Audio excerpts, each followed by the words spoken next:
Hello Internet. In this video I hope that we can dispel some of the common misconceptions or some of the myths that surround electric vehicles and electric cars, and this has kind of been spurred on by some of the comments from some of my recent videos that haven't necessarily been the most positive, and some of them have actually been quite aggressive. But here's one in particular. This one is just one I apologise for picking this one in particular from this user, but this kind of encapsulated a lot of the things and the concerns that people have. And so I thought this was just, instead of dragging out 10 different comments, I thought let's just start with one comment and see what merits it has and what things we can kind of debunk, and let's just go from there. So you can see it was on my video about the clearance of the stock MG5 electric cars, and lots of people had various theories of why this may be. So I've come with a few things prepared to kind of take this apart a little bit, but you can see the thrust of his message is that the reason that they're discounting EVs is because people don't want them, basically. And he talks about how they're an inconvenience and charging and expenses and all this kind of stuff and time and everything. So yeah, there's definitely a bit of hyperbole here, and this may be one anecdotal experience from one person, but let's try and see what actual facts talk about, and let's try and not make this an emotive argument and a rebuttal. So anyway, here's a few of the claims that have been broken down, and this is copied and pasted directly from his own comment. So I haven't edited this in any way, I've just broken it apart. So these are kind of the basic claims. A lot of these are kind of interrelated, but let's start with number one. A new estate model is not the reason for the 40% discount that dealers are flocking their stock at. What's the evidence for that?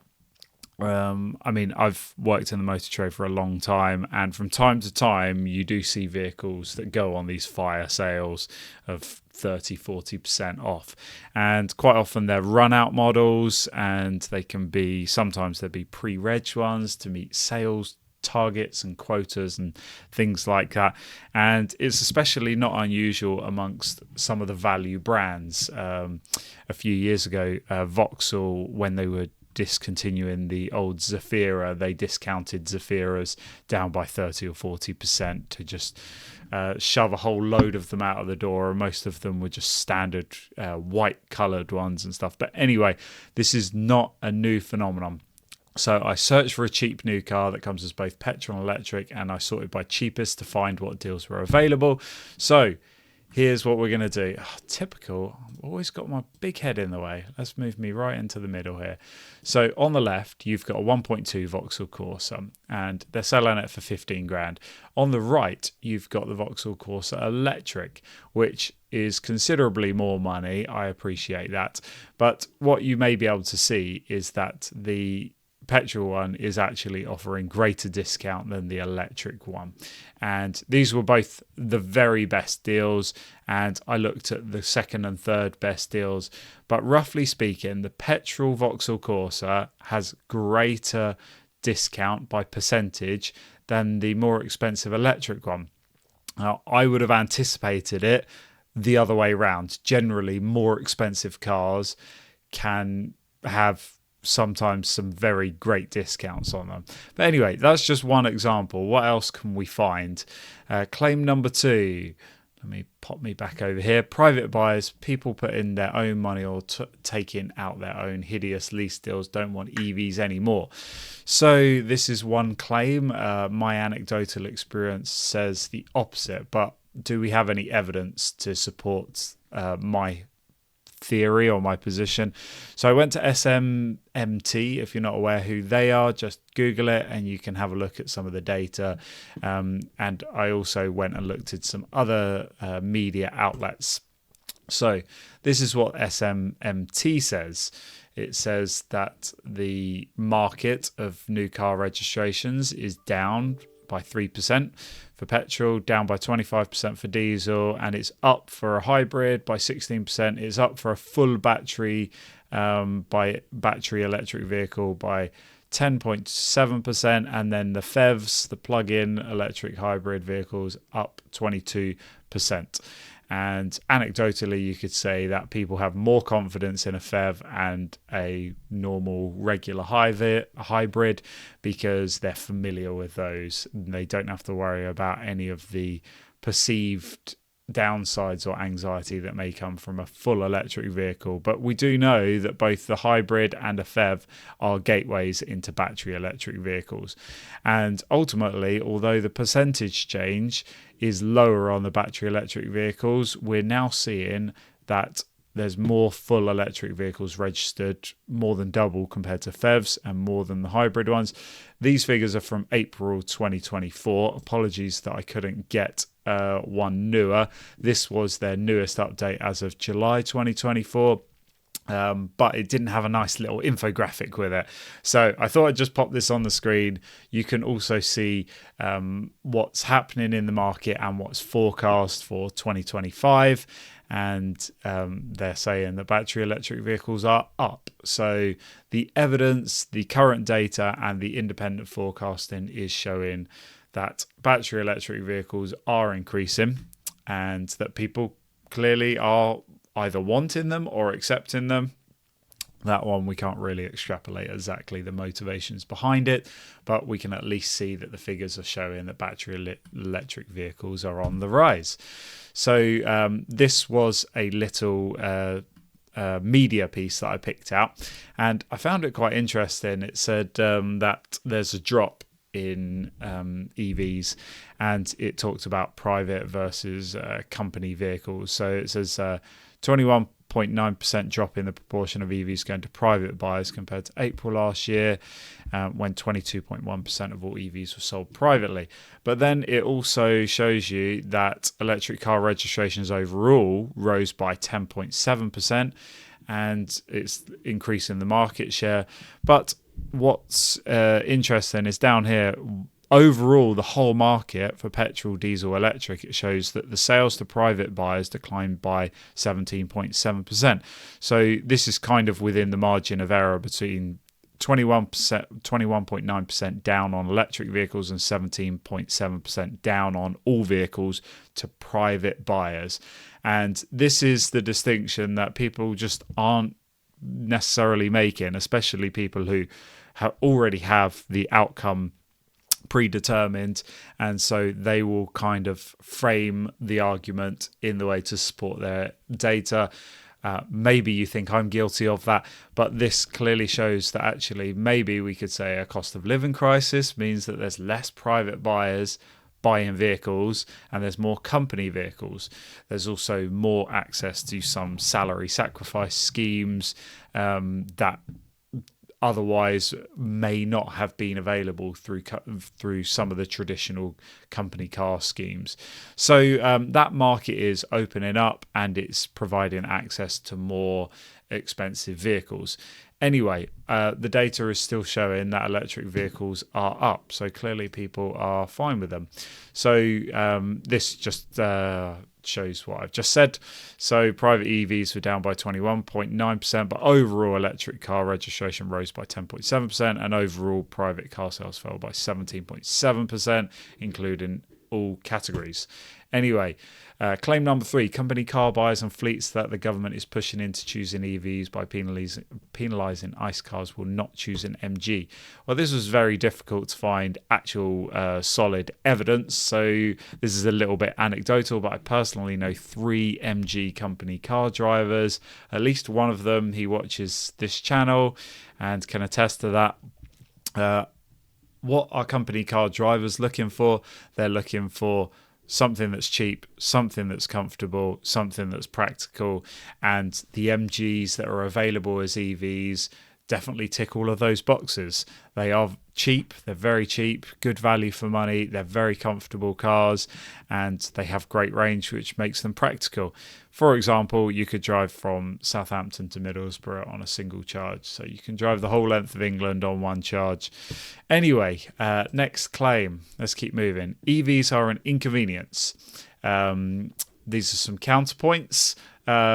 Internal combustion engines, when you do stop for fuel, you're stopping somewhere that isn't your home, whereas most EV drivers, they go into their home anyway and they plug in and charge.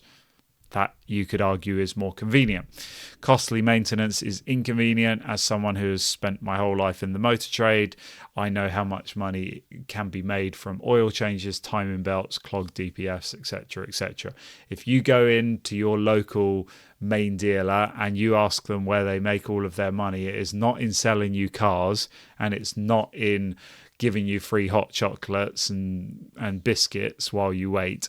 They make a lot of money in the service department, and although the glossy showroom may be the vanity, the profit that is made in the service department is the sanity. And anyone who's worked in any main dealers, like I have, will know that very well. Claim number 5, without having your home charging, you're exposed to silly prices of around 60 to 80p per kilowatt hour. Now, this is a point that I do have some empathy with, and I do partially agree with you on this point. Public charging is way too expensive. I think you've exaggerated it a little bit at 60 to 80p per kilowatt hour, but a lot needs to be done. So this is what I did to kind of the rebuttal on this is go to the Zap map. I checked my local area, and then I checked larger data sets for the average cost. So this is my local public charger, closest one to me, 44p per kilowatt hour. I know it's only a 22 kilowatt charger, so if I plugged in my EV and it was basically flat, it would take me 2 hours to charge. Not exactly fun. So I had a little look at a Tesla supercharger, and Tesla supercharger, I'm not a member, and if I were to go and sit at a Tesla supercharger, which depends where it is, my local one is at a Tesla dealer, which has free biscuits and hot drinks and comfortable seating and everything else. But you can see that the prices are 61p at peak times, 52p at off-peak times. And if you're a member and you regularly charge at public charging, then it's 40p. So we're not quite getting the 60 to 80p. We're getting more like 40 to 60p. So I think you've exaggerated it slightly. I know that there are more expensive charge stations out there, but I just looked at my closest available ones to me, and maybe I'm lucky and maybe this isn't representative. So I went to ZapMap and I asked them what their average prices were, and this is what my little AI assistant came back with. So for the rapid and ultra rapid chargers, they are saying 80p per kilowatt hour, and for slow/fast 56p per kilowatt hour. So maybe it's just cheaper in my area. I don't know. Maybe I'm just looking in the wrong places. Maybe the masses of motorway chargers really kind of skew the results. But we know filling up with fuel at motorway services as well, you can easily pay an extra 10 to 20% on gas, I'm not American, on petrol and diesel vehicles. Anyway, so ZapMap said this was 70% of public chargers, and you can see their little blurb at the bottom there. Anyway, so I did a little bit of a calculation, and the petrol and diesel prices are current prices according to the RAC, and the average MPG of current vehicles, petrol stated at 35 mpg and diesel stated at 45 mpg. My EV that is averaging well over 4 miles per kilowatt hour at the moment, but over the year I'll expect it to average 4 miles per kilowatt hour. So if I charge it on a cheap home rate at 7p, 10,000 miles is £178. If I charge that on public charging at 56p, £1,403. And if I charge it at 80p, then it's £2,000. So you can see at 80p it's more expensive than petrol and diesel. But at 56p charging, it is still it's still cheaper than both petrol and diesel, and that's not including any tax benefits. It's not including cheaper servicing. That's just the running costs in terms of fueling the vehicle and charging the vehicle. And of course, if we charge it at home, we make huge savings. If you're someone that is a company car driver and you're doing higher mileage, something like 20,000 miles a year, £356 compared to £3,621. I know where my money would go, and I know why company car drivers are doing it. And then, of course, there's all of the tax benefits that come with it as well. Claim number 6, poorer people who want a budget EV want cheap charging and don't always own their own house or have a front drive. This is another problem that I do partially agree with you. And again, I think you're exaggerating the issue, but this is a subject that needs to be resolved to see full widespread adoption. So first of all, your first point about home ownership, I think that's completely irrelevant, because it doesn't matter if you're renting a home or not. You can still have an EV charge point in a rented home. How many homes don't have parking? That's a good question. So 30% of households in the UK don't have off-street parking. So 30% of us are going to struggle or are going to face those higher costs. Now, you might have local charging that's 44p per kilowatt hour, and you might not mind leaving it plugged in for an hour or two, especially if it's very local to you and you can plug it in while you shop at your supermarket or something like that. Then maybe it's not an issue for you and you're still going to save money over petrol and diesel. But that still means that 70% of us do have off-street parking. So the vast majority. And let's not forget that only 52% of us voted for Brexit, and we all went along with that. So I think 70% of us having off-street parking is more than enough that we can see a much greater adoption and widespread adoption.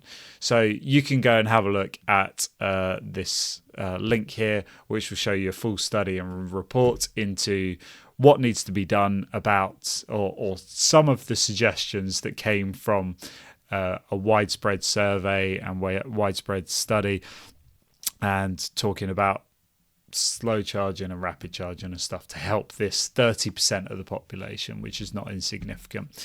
Claim number 7, they don't want to lose 5-figure sums in a year in depreciation. So here's a little bit of information about car depreciation. 5-figure sums, so you're talking £10,000 and upwards in the first year of depreciation. Well, unfortunately, a lot of premium cars do this anyway. It's regardless of whether they are EV, petrol, diesel. If you buy a £80,000 Mercedes S-Class, it is going to lose more than 10 grand in the first year. Chances are it will lose more than 20 grand in the first year, and that can be diesel or petrol or whatever you like.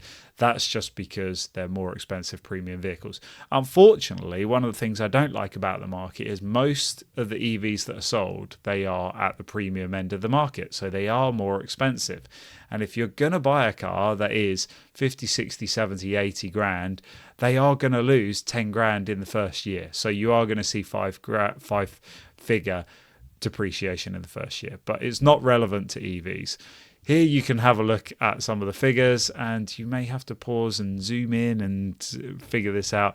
But basically on the left hand side is a load of figures of internal combustion engine vehicles, which shows that the Hyundai i30, it loses 44%, but this is over the first 3 years. I couldn't find just a single year to kind of work with the figures that you've got. And then you can see on the right hand side some of the EV depreciation, and I will admit that the EV depreciation is higher than the internal combustion engine depreciation. But if we look at the average purchase prices, you can also see that typically they are much higher. So the internal combustion engine prices on the left are typically lower than those on the right. I was going to pick some samples for some comparisons, but yes, EV depreciation is quite high, and I don't want to go into all the factors, and this video is already going way too long, but you can have a look at that. They don't want to spend half their free time at retail parks and charging stations sipping overpriced coffee to do the same they used to quickly do on their way somewhere. So the ONS says we have 3 to 5 hours free time per day, and you can read all of the figures. So that would suggest that from your claim that they're spending half of their free time, so 1.5 to 2.5 hours free per day. But here's an example of a real world motor trend test. You can have a look on their website. If we were to spend that much time, oh my goodness, in 19 minutes, you could get from 5 to 80%. And 30 minutes of charging on the Ioniq 6 will give you 263 miles of range. Quite a difference to your claim, really. Claim number 9, it's just flocking a dead horse. We can see from this study, the EVA study, 91% of EV drivers have no intention of returning to a petrol or diesel car. I include myself in that. More than 3/4 of drivers would definitely recommend an EV to friends and family. 92% of EV drivers would likely recommend an EV to friends and family. And over half feel their charging experience has improved over the last 12 months. 86% have found owning an EV cheaper to run. It's pretty good stats there. I'm not a statistician, but you can see that that's pretty good going. That's all I've got for you. I hope that this has helped kind of break down some of these claims, and these are the regular things that we're seeing all the time. Yes, we know there's room for improvement, but EVs are there for at least 70% of us that have off-street parking, and we can have charging at home. We can save a fortune. We can save a fortune in fuel, tax, especially if you're a company car driver. You're going to save an absolute fortune. It's a total no-brainer. And the downsides that are exaggerated here by this particular post are just completely over-egged, and I would encourage you all to ignore these kind of comments and just politely let them know that you disagree. Thanks for watching this video. I hope it's been useful. Type something in the comments, give me a like, maybe you want to subscribe for more stuff like this, and we'll keep trying to fight the good fight. Ciao for now.